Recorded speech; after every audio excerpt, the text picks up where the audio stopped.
మన భగవద్గీతని వేరే కంట్రీస్‌లోని ఇతరత్ర పాశ్చాత్య దేశాలు ఒక వాళ్ళు సబ్జెక్ట్‌గా చక్కగా నేర్చుకుంటున్నారు వాళ్ళు. నేర్చుకోవడం కాదు. వాళ్ళ ఎడ్యుకేషనల్ కరిక్యులంలో అదొక సబ్జెక్ట్.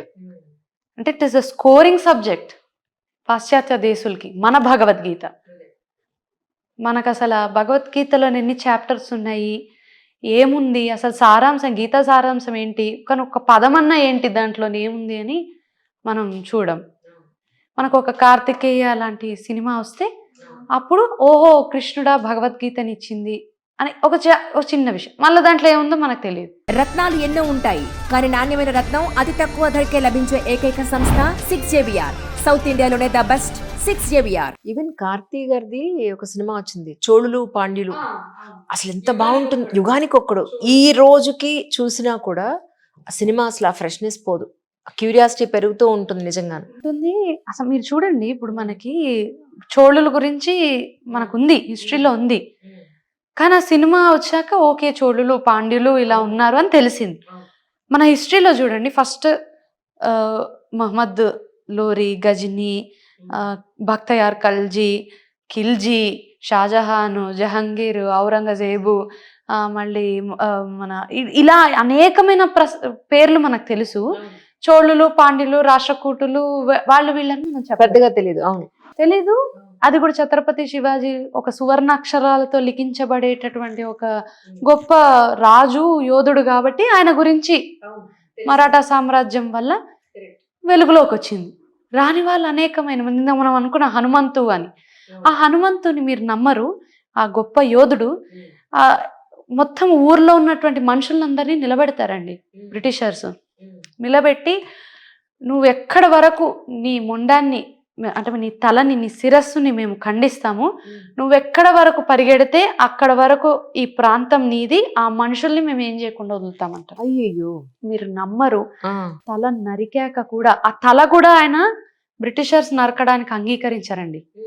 ఆయన సహచరుడు, ఆయన కింద పనిచేసేటటువంటి ఒక నమ్మకస్తుడికి చెప్పి, వాళ్ళ చేతుల్లో నేను చనిపోవడము నేను ఏకీభవించను, అంగీకరించను, నువ్వు నరకు నా తలని, నేను పరిగెడతానని ఆయన ఆ ఊరు ప్రజలు ఉన్నంత వరకు ఉట్టి శరీరంతో తల లేకుండా పరిగెత్తిన ఒక గొప్ప వీరుడు ఆయన. ఎవరికి తెలుసు ఆయన గురించి? అసాధారణమైన విషయం. అసలు ఇది ఊహించుకోగలమా మనం? తల లేకుండా ఒక శరీరము ప్రజల్ని కాపాడుకోవడానికి పరిగెత్తాడంటే ఆ రాజుకున్నటువంటి ఆ డెడికేషన్, ఆ డివోషన్ ఏంటి అసలు అతని ప్రజల పట్ల, ఆయన రాజ్యం పట్ల. ఇది మన దేశం. ఇటువంటి వారు జన్మించినటువంటి దేశం. ఇటువంటి కథలు కదా ఉండాలి, ఇటువంటి వీరగాథలు కదా వింటూ మనం పెరగాలి. చాలా బాధాకరం నిజంగా. Such a wonderful conversation really. అంటే నిజంగా మన వాళ్ళందరికీ ఉపయోగపడే కాన్వర్జేషన్ చేయడం చాలా సంతోషంగా ఉంది. ఇప్పటికైనా ఎవరన్నా దీనిని దృష్టిలో పెట్టుకొని ఎడ్యుకేషనల్ సిస్టంలోని, న్యూ ఎడ్యుకేషన్ పాలసీలోని ఏమన్నా వచ్చే యోగా గురించి ఒక ఇది వచ్చింది మేనిఫెస్టోలోని, వీటన్నిటిలో కూడా ఇంక్లూడ్ చేసి, beat any political party, there is nothing related to politics. It is your glory. మన భారతదేశ చరిత్ర అంతే, ఉనికి, మన ఉనికి మనం చాటుకునేటటువంటి ప్రయత్నం మాత్రమే. పాలిటిక్స్కి సంబంధించింది ఏం లేదు ఇందులో. నీ పూర్వీకులు ఏ మతంలో ఉన్నా, దేన్ని అనుసరిస్తున్నా, ఏదైనా కూడా వారు చేసినటువంటి ఒక గొప్ప విషయం ఉందంటే దాన్ని మనం అభినందించాలి, తెలుసుకోవాలి, దానికి మర్యాద ఇవ్వాలి. అంతెందుకండి, ఛత్రపతి శివాజీ మహారాజ్ గారి ఆర్మీలోని, అంటే ఆయనకున్నటువంటి సైన్యంలోని మొహమ్మదన్స్ అంటే ఇస్లామీలు కూడా ఉండేవారు. అంటే వారు లాయల్టీకి మాత్రమే ప్రాధాన్యం ఇచ్చేవారు. హైందవీ స్వరాజ్ అని ఆయన ఏమి ఇచ్చేయడానికి ఎవరిని కూడా నేను హిందువుల్లో పెట్టుకుంటాను, మా కుల వాళ్ళని పెట్టుకుంటాను లేదు ఎక్కడ. ఇతరత్ర పాశ్చాత్య వీళ్ళని అంటే ముఘల్స్ ని కానివ్వండి, వారు ఎప్పుడు హింసించి చంపలేదు. కన్వర్ట్ అవ్వండి అని. Conversion was not his agenda. His agenda was self rule. మా ప్రాంతాన్ని మేము రూల్ చేసుకుంటాం. ఛత్రపతి శివాజీ మహారాజ్ని ఇతరత్ర వాళ్ళు ఒక మతోన్మాదిగా చూడకూడదు. కరెక్ట్, అది చాలా తప్పు, చాలా ఇంపార్టెంట్ కూడా అది.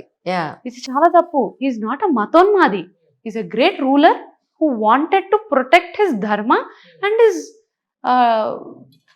పీపుల్ అండ్ హిజ్ రాజ్య. అట్రాసిటీస్ పైన వెలువెత్తినటువంటి ఒక గొంతెత్తి దండ యాత్రలు చేసినటువంటి ఒక వ్యక్తి, ఒక గొప్ప వ్యక్తి. అటువంటి వ్యక్తి గురించి ఏ ధర్మంలో ఉన్న వాళ్ళైనా తెలుసుకోవచ్చు, అది తప్పలేదు.